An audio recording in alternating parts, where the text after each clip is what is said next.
कहते हैं सनकी की सनक और बंदर के उस्तरे का कोई भरोसा नहीं होता है। वैसे तो उत्तर कोरिया चीन का दोस्त है, गहरे वाला, लेकिन अब उत्तर कोरिया ने ऐसी कौन सी हथियार निकाल कर सामने रख दी है कि बाइडेन तो डरे ही डरे, जिनपिंग भी डर रहे हैं। क्या है मामला? तो वहीं दूसरी तरफ लद्दाख में प्रधानमंत्री मोदी ने आखिर ऐसा निर्णय क्यों ले लिया है? ये बहुत ही बड़ा निर्णय है, खासकर ऐसे मौके पर जब चीन के साथ तनाव चरम पर है। भारत सरकार ने वह निर्णय लिया है जिसकी कल्पना भी नहीं की जा सकती थी। तो वहीं श्रीलंका ने क्या एस जयशंकर के कहने पर चीन के साथ इतना बड़ा काम कर दिया है? आइए जानते हैं इन खबरों को विस्तार से। बाइडेन की समस्याएं कम होने की बजाय बढ़ती ही जा रही है। दरअसल बाइडेन ने रास्ता ही गलत चुना है। ऐसे रास्ते में मुश्किलें तो आनी ही थी। बड़ी मुश्किल से ट्रंप ने धीरे धीरे उत्तर कोरिया के साथ दोस्ती की शुरुआत करी थी,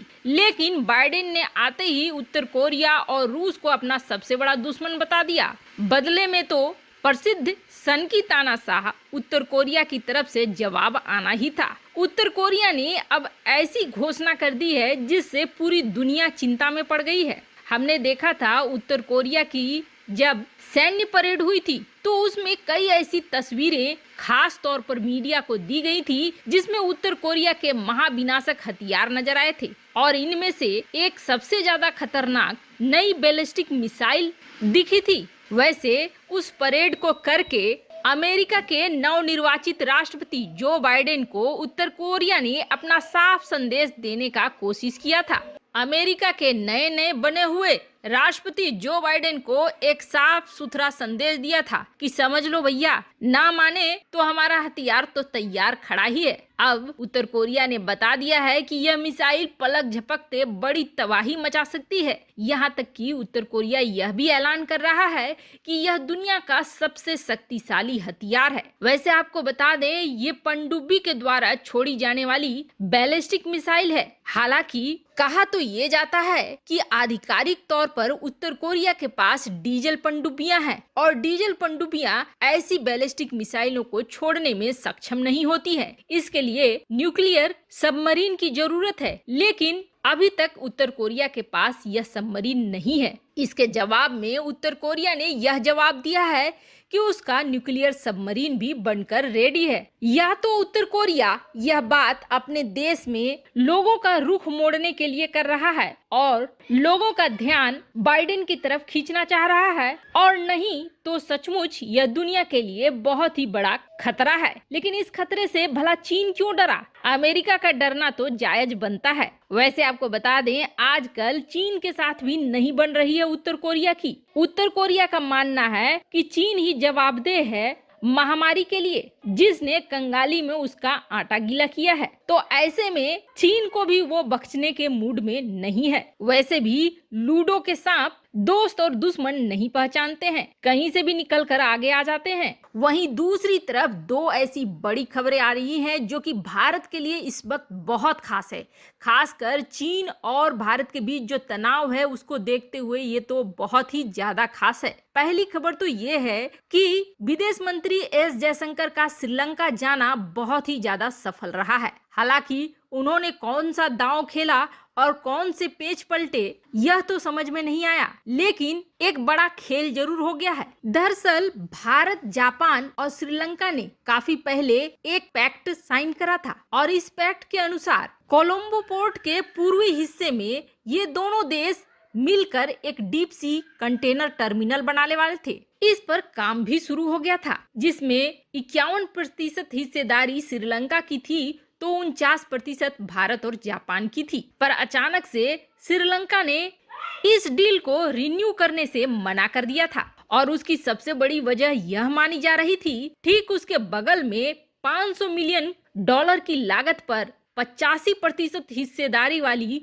चीन की इन्वेस्टमेंट है, और चीन नहीं चाह रहा था कि इसके पूर्वी भाग में भारत ऐसा कुछ भी करे। दरअसल चीन श्रीलंका का इस्तेमाल भारत के खिलाफ करना चाह रहा था, लेकिन एस जयशंकर ने जाकर अपनी जादू की छड़ी घुमा दी, और जिसके बाद श्रीलंका ने चीन को अनसुना करते हुए इस डील को रिन्यू कर दिया, और अब फिर से यह साझा काम चलना शुरू हो गया है। हिंद महासागर का केंद्र होने के कारण श्रीलंका और इसके बंदरगाहों का विकसित होना जहां जरूरी है, तो वहीं भारत के लिए इनकी सुरक्षा होना भी बहुत ज्यादा जरूरी है। और अब तो यह भी कहा जा रहा है कि चीन का जो हम्बनटोटा पोर्ट पर कब्जा जमाया हुआ है, उस कब्जे को तोड़ने के लिए भी जापान और भारत श्रीलंका की मदद करेंगे। यानी कि श्रीलंका से चीन को बाहर निकालने की पूरी तैयारी शुरू हो गई है। वैसे तो कहा यह भी जाता है कि इस डील को कराने में भारत के वैक्सीन का भी अहम रोल है, क्योंकि श्रीलंका को भारत से वैक्सीन चाहिए था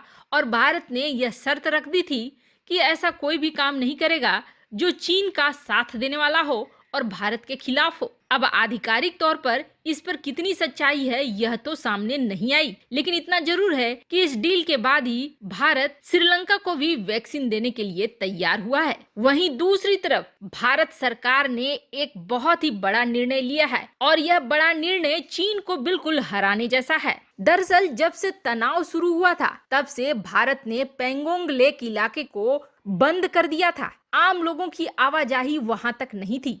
आपको बता दें, काफी बड़ी संख्या में टूरिस्ट पेंगोंग लेक की ओर जाते हैं आते हैं। खासकर गर्मियों के मौसम में तो बहुत ही ज्यादा आते हैं। करीब 2.5 लाख लोग गर्मियों के मौसम में लद्दाख का सैर करते हैं, लेकिन बढ़ते हुए तनाव को देखते हुए इसे बंद कर दिया गया था। पर अब भारत सरकार ने इसे खोलने का निर्णय ले लिया है और यह ऑर्डर दे भी दिया गया है कि आम लोगों के लिए भी, टूरिस्ट के लिए भी इस पेंगोंग लेक इलाके को पूरा खोल दिया जाए। इसके क्या मायने हैं? क्या भारत सरकार एक बड़ा रिस्क ले रही है या क्या भारत और चीन के बीच तनाव खत्म हो गया है? तो ऐसा कुछ भी नहीं है। भारत ने वही चाल चली है जो चाल चीन चलने की कोशिश कर रहा था। दरअसल अब वहां आम लोगों की आवाजाही शुरू हो जाएगी और चीन सिविलियन पर अगर वार करता है तो ये बहुत ही बड़ा अंतर्राष्ट्रीय मुद्दा बन जाएगा और एक तरह से इस इलाके को आम लोगों से ही सुरक्षा मिल जाएगी, क्योंकि चीन ऐसी हरकत करेगा नहीं। और वहीं भारत अपने कब्जे वाले